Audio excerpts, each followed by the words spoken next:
Hello everyone, this is Wasim from Edureka, and I welcome you all to this session in which I am going to talk about exploratory data analysis in Python.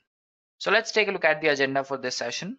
First of all, I am going to explain what exactly exploratory data analysis is, and then we will move on to the whole objective of doing EDA on any dataset. Moving further, I will discuss all the steps that are involved in the whole process of exploratory data analysis. And finally, we will perform EDA on a dataset from scratch. I hope you guys are clear with the agenda. Now, without any further ado, let us begin our session. So, what exactly is exploratory data analysis? Exploratory data analysis, or simply put, we can call it as EDA as well, is nothing but a data exploration technique to understand the various aspects of data. It includes several techniques in a sequence that we have to follow. And we will learn about those techniques later on in the session. But the whole aim or the whole objective is to understand the data. And understanding the data can be a lot of things when we are exploring the data. So few things we have to keep in mind while exploring the data. Like we have to make sure that the data is clean and does not have any redundancies or missing values or even null values in the data set.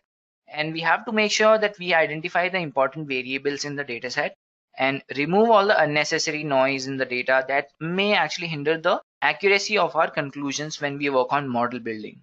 And we must understand the relationship between the variables through EDA. And last but not the least, we must be able to derive conclusions or gather insights about the data for conclusive interpretation in order to move on to more complex processes in the data processing lifecycle. Now, let us try to understand the objective of EDA in data exploration. The very basic idea is to make sure that the data after the EDA is clean. And by clean, I mean the data has to be free of all the redundancies, including null values and all those things. So we can narrow it down to two main and basic objectives to perform EDA. So first objective is EDA helps us in identifying the faulty points in data. And if you have identified the faulty points, then you can easily remove them and clean your data. And the next objective is that EDA helps us to understand the relationship between the variables, which gives us a wider perspective on the data, and it actually helps us build on it by utilizing the relationship between the variables. So these are the main objectives of performing EDA on any data. Now let us move on and take a look at the steps involved in EDA. So these are the basic steps that are involved. So I'll just highlight the few main points, although like each step has several other features as well. So we'll take a look at those while we are working on the demo, guys. The very first and the basic step is to understand the variables in the dataset. So you have to be pretty sure about what kind of data you're working at, what are the variables, like the number of columns and rows, and how it actually looks like. So that is your first step after loading the data into your program. Then the next step is to clean the data from the redundancies. Now redundancies can be irregularity in the data. It can be some variables or some columns that are not necessary for making our conclusions or interpretations. So we can just remove them, or there are outliers which can cause a noise in the data, or it may overfit or underfit the model when we are working on the model building as well.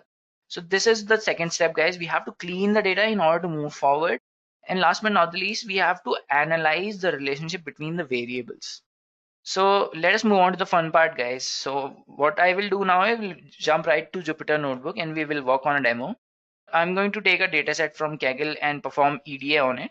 So let's take it up to Jupyter Notebook, guys. So I have already opened this notebook, guys. And if you don't already know how to work at Jupyter Notebook, we have a full tutorial on how to work with Jupyter Notebook. You can find it on our YouTube page, guys. And if you're still looking for shortcuts, like if you want to just understand how it really works, we have a cheat sheet as well, which you can refer for working at Jupyter Notebook. And if you're looking at installation and everything, we have an Anaconda tutorial as well. So the very first thing you have to do is import certain libraries that you're going to need. So I'm going to import pandas with an alias PD. I'm going to import a few other libraries that you may need. I'm going to import Seaborn for visual representation, guys, because we're going to be visualizing the relationship between the variables. So for that, I'm going to use Seaborn. So I'll run this program, and this cell is successfully running right now. It is going to take a while, guys. So meanwhile, I just want to tell you like how we are going to approach this. Okay, we have done that. So I'm going to take this variable data and I'm going to use pandas library. So first of all, the very first step is I have to import my data set, guys. So this is the location of my data sets, and name of the data set is students.csv. Okay, we have an error, guys, file not found.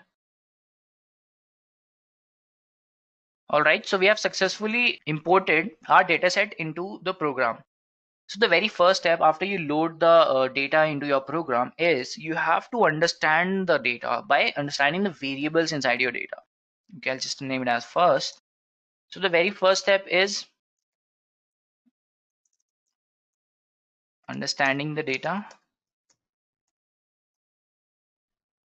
and I'm going to check the first 5 rows of my data, guys. So this is my data, the first 5 rows. We have these columns like gender, race, parental level of education, lunch, test preparation course, math score, reading score, and last we have writing score. So these are the scores that are going to be important in our data set. By just looking at it, I can tell you like these are these values that will be very important while working on any model or making the assumptions or making any conclusions. Like gender has to be there because it's decisive. It has to be either male or female. So it is one categorical value that we are going to need in our data set. The race and ethnicity may be dropped. It's not necessarily a very important variable in our data set. And parental level of education, if we'll check for the unique values and we'll decide. So that is what we are going to do. Perform EDA on it. Let's check the tail as well, like last 5 rows as well. So we have all these values we have already taken a look at. So one thing you can make sure is it's starting from 0 and going until 999. So we can just say that we have 1,000 entries in this data set. So it's not a very big data set, but it's relatively not a very small data set either. It's perfect for us because while doing the representation, it's going to be quite easy for us. Now let's check for the shape of the data as well. So these are all the steps that you have to follow while working. All right. So we have checked the shape. So we have 1,000 rows and 8 columns, guys. Let's just take a look at few other key points. When you use the describe, it's only showing the math score, the reading score, and the writing score because all of the other variables that we have are string objects. Only the integer objects are showing over here. So we have a count here like 1,000, and we have a mean value, we have the standard deviation, the minimum value 25%, 50%, 75%, and the maximum value as well. So as you can see, for all those values, 100 marks is the maximum, and the minimum we have math score is 0, reading score is 17, and writing score is 10.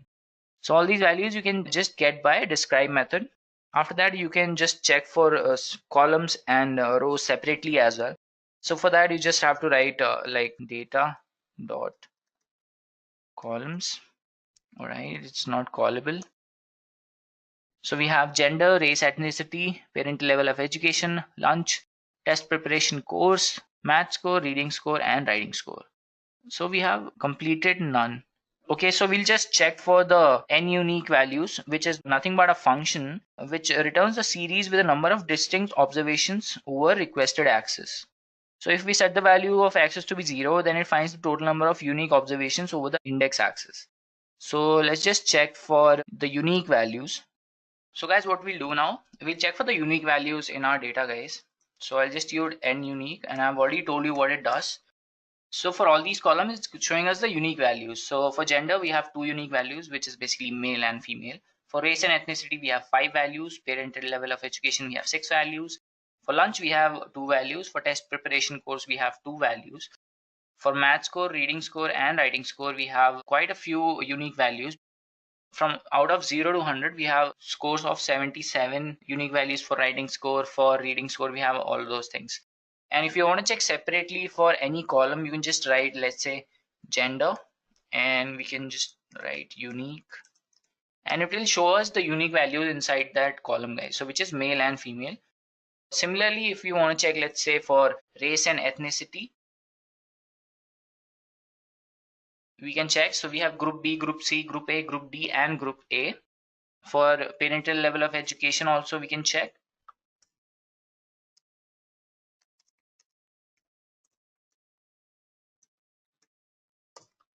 All right, so we have bachelor's degree, some college, we have master's degree, associate's degree, high school, and some high school. So these are all the values that you can just make out looking at the data, guys. So by looking at these unique values, I can tell you we have categorical values like we have test preparation course, lunch, and gender, which can be converted into the dummy values. Out of all these values, I'm just going to take these three, that is math score, reading score, and writing score, and lunch, test preparation, and gender. And the other ones like ethnicity and parental level of education can be dropped because that are not necessarily very important variables inside our data set. Now we'll move on to the next part of our EDA, which is basically nothing but cleaning the data, guys. So the very first thing that would come into your mind is check for the null values inside any of these. For that, we can just check for the null values and get a sum also. So inside this data set, we have 0 null values. So we don't have to worry about dropping any column just because there is no value or replacing it with some other values. But in some cases, in some data sets which are relatively very large, like if you have 7,000 or 8,000 values, and if you have even 2% null values or missing values inside those data set, you have to be pretty sure about either if you want to leave those values untouched, or if you want to just drop them or replace any values from them. So since we don't have any null values inside this, we'll move on to the next part, which is dropping the redundant data, which is not necessarily going to affect our performance of our table, guys. So now what we'll do is we'll remove a few columns that we don't actually need inside our data set. So we'll remove race and ethnicity and parental level of education. So these are two values that I don't need in my data set because I think these are not important values for any evaluation. So I'll just remove these. So I'll take one variable, let's say student is equal to data dot drop, and I'm gonna provide the race, ethnicity, the column name, right? And we don't want parental level of education, and it has to be access is equal to 1, otherwise it will throw us an error, right? So when I look at student, so we have all these values. We have gender, lunch, test preparation course, math score, reading score, and writing score. Next step would be like checking for outliers, which is not necessarily going to be a problem with us because we have a pretty clean data set. So you can go for outliers as well. If you want to know more about outliers, I will tell you what outliers actually are. So outliers are nothing but in statistics, an outlier is a data point that differs significantly from other observations. Let's say if you have a math score which is 72, 69, and suddenly somebody has a 0 and 1, so that is going to be an outlier. And an outlier may be due to the variability in the measurement, or it may indicate experimental error as well. So the latter are sometimes excluded from the dataset because an outlier can actually cause serious problems in statistical analysis. So that's why we have to look for outliers. And in this dataset, not necessarily we have any outliers, so we're going to leave that and move on to the third step that we have, which is basically nothing but the analysis of the, or we can call it as relationship analysis. So I'll just mark it as 3. Okay, I'll just write as relationship analysis. Now what we'll do is we'll take a look at a few other measures. So first of all, we have correlation matrix. And before we move on to relationship analysis, I hope everything is clear to you guys. Like we started from loading the data, and then we talked about how we can explore the data, look at different points in the values, and then we check for any missing values. While cleaning the data, you have to check for null values, you have to check for redundancies, outliers, and remove all the unnecessary redundant variables that we have. So we have done all that. Now we are moving on to the next step, which is also the final step, basically nothing but relationship analysis. All right, so first step I would like to do is correlation matrix, because it gives us a wider perspective on what exactly are we dealing with here. And a correlation matrix is a table showing correlation coefficients between variables, and each cell in the table shows the correlation between two variables. And correlation matrix is used to summarize data as an input into a more advanced analysis. and also as a diagnostic for advanced analysis. So we'll do that, guys.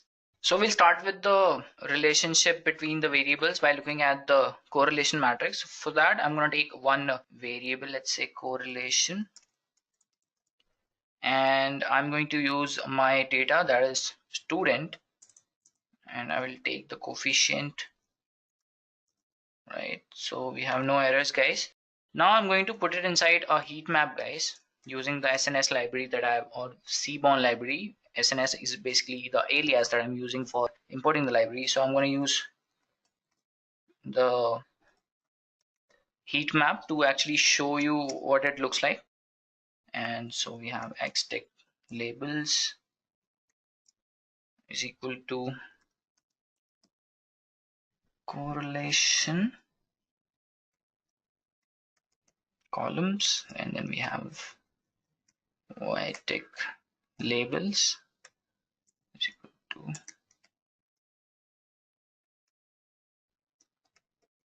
columns, and then we'll have one more value, annotation is equal to set true. Right, we have an error, guys. So basically I forgot to add one comma over here. It should work fine now. And we have one more error, correlation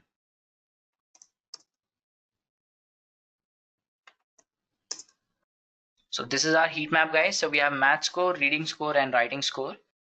And we can take a look at this heat map, but since we do not have a lot of integer values, we have a few categorical values as well.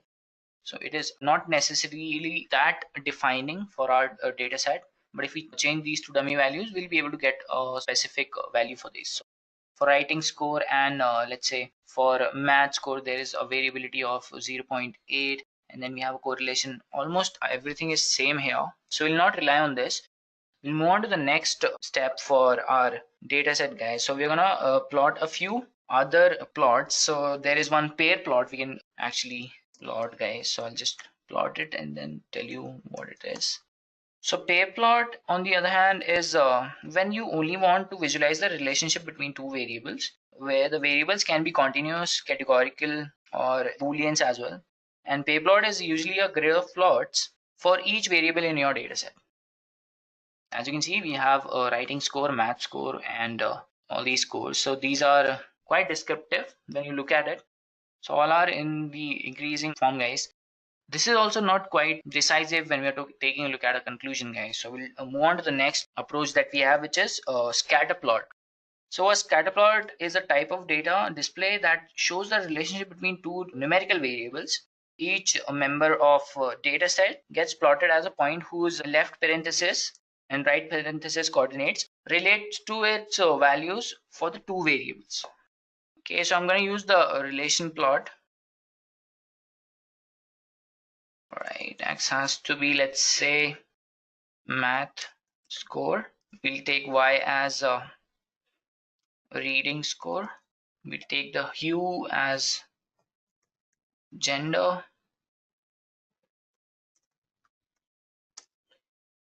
Data is equal to student. Alright, so we have a scatter plot here, and we have added the hue as well. So as you can see, guys, for all these values that are in blue dots are actually the gender who are female, and the other one is the male counterparts, and we are having a relationship between their math score and reading score. So for all the relative values or the categorical values that we have inside our dataset, which are basically nothing but test preparation course as well, and we have a lunch which has two values, so we can change the hue and check for the relationship otherwise. So instead of this, I can write lunch. So for people who had reduced and free lunch, the scores are not actually looking good. For the standard lunch people, the scores are pretty good, guys. Reading score is also quite high, and the math score is pretty good as well. This can be used to minimize our analysis, guys, because we are basically plotting three different values inside the same graph. So we have the score of two different values, that is a reading score and a math score. And then we have the hue as well, which is basically nothing but telling us the different values inside the lunch table, guys. And then similarly, we can have for test preparation course as well. So this is the scatter plot, guys, which we can use to analyze our data. And then we'll move on to the next plots that we have, which is basically nothing but a histogram. So a histogram is a graphical display of data using bars of different heights. And in a histogram, each bar groups numbers into ranges. So the taller bars show that more data range actually falls in that. And a histogram basically displays shape and the spread and continuous sample data. So now what we'll do is we'll take a look at a few histograms, guys. So for that, I'm going to use the sns.dist plot. It's going to give us distribution of, let's say, first of all, we check for math score. All right, so we have the distribution over here starting from 0. Most of the values are lying between 60 to 80. So we'll take a guess as the highest is basically highest number of people are getting the values around 60 to 70. So we'll check for other values as well. Let's say we'll check for reading score. So as you can see, we have that distribution again, and we'll check for writing score as well.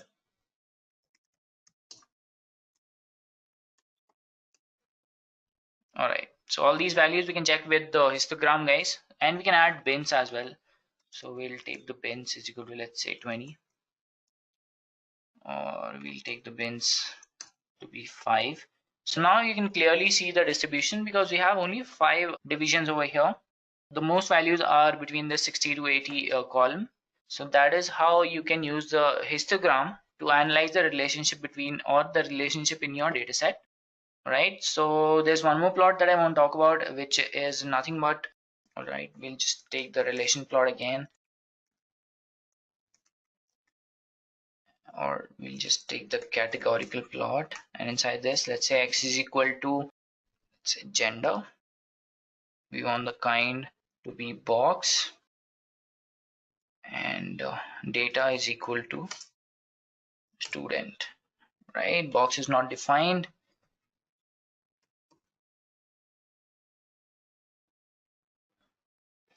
Cannot perform reduce with flexible type. All right, so we'll change the values, guys. So we'll take the math score. All right, so we have our box plot, guys. So for the math score, again, we are getting the same values around 60 to 80. So most of the values are falling around that. So that is how you can check the relationship. For reading score, again, you can check those values. Similarly for writing score as well. All right, so for this analysis, my suggestion would be the scatter plot, guys. That is quite easy to understand because all these values that are the averages we can check with the describe method that we have done in the beginning, or we can just go for this one as well to understand the relationship between different variables over here, which is math score, writing score, and all those things.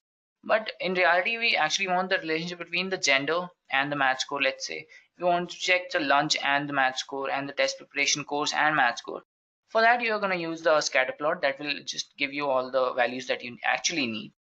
So this is how you do EDA on any data, guys. So this is a relatively very small data which we had only 8 columns and 1000 values. We started with importing the data into our program, then we check for the first 5 rows, then we check for the last 5 rows what exactly was there. Then we describe the data in which we had the count, the mean, the standard deviation, minimum values, and the maximum values as well for all the integer values. So you have to make sure that all these values inside your table either should be in integer values. Only then you're going to get the describe function to its maximum capacity. Otherwise, you would be missing a lot of values inside your table. And then, of course, we check for the shape and column names, which you can also take a look at when we are looking at the first 5 or last 5 rows. But the thing is, it has only 8 columns.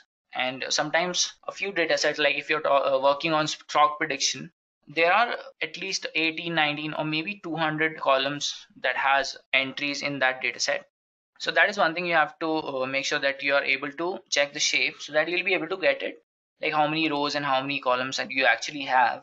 And then you can check for columns separately for all these values that we already have over here. And then you can check for unique values, for which we have, for gender we had 2. For all the values that had 2, it could be made into categorical values. Let's say we can say like lunch, if you had lunch or not. So that is going to be one categorical value, either 0 or 1, which can be categorized as yes or no.